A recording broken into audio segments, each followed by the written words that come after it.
अस्सलाम वालेकुम नाज़रीन, मैं हूं आपका मुआलिज हर्बलिस्ट डॉक्टर मेहताब असलम। नाज़रीन, आज हम बात करेंगे अंतड़ियों की सोजश और मैदा की सोजश के बारे में। ऐसे लोग जिनको पेट में मरोड़ पड़ता है, खाने के बाद उनको मोशन आ जाता है और दिन में 4 से 5 दफ़ा उनको मोशन आता है या 2 से 3 दफ़ा उनको पेट में मरोड़ के साथ उनको पखाना आता है। इसके अलावा मैदा में जलन होती है और पखाने के साथ उनको खून आता है और पखाने के बाद मकद में पखाने वाली जगह पे उनको बहुत ज़्यादा जलन होती है।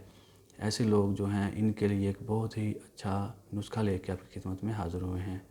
नाज़रीन, इस नुस्खा के इस्तेमाल से पेट में जो मरोड़ पड़ता है, पेचिश होते हैं, पखाने के साथ खून आता है और पखाने के बाद जो जलन होती है, इसके लिए इंतहाई कामयाब 100% रिज़ल्ट देने वाला नुस्खा आज हम आपके साथ शेयर करते हैं।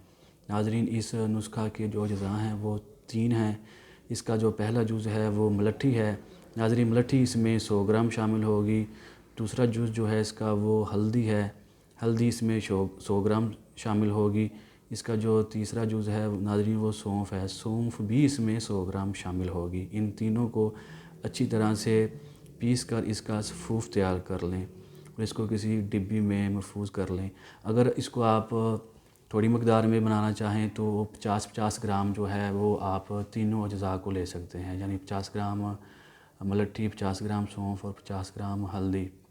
नाज़रीन, 1 टीस्पून सुबह के टाइम इस्तेमाल करें, 1 टीस्पून दोपहर के टाइम और 1 टीस्पून शाम के टाइम इस्तेमाल करें। अगर तकलीफ़ ज़्यादा हो, खून ज़्यादा आ रहा है या जलन ज़्यादा हो रही है तो दिन में 4 से 5 बार भी इस्तेमाल कर सकते हैं। नाज़रीन, इसके साथ मेथी, पालक और साग की, गोश्त की, अंडों की, सुरख मिर्च की बिल्कुल परहेज़ करें, बिल्कुल इस्तेमाल ना करें। और चंद दिनों के इस्तेमाल से अल्लाह के फजल करम से पुरानी अंतड़ियों की सोजश, पेचिश, पखाने के साथ खून आना और पखाने के बाद जलन होना अल्हम्दुलिल्लाह बिल्कुल ठीक हो जाएगा।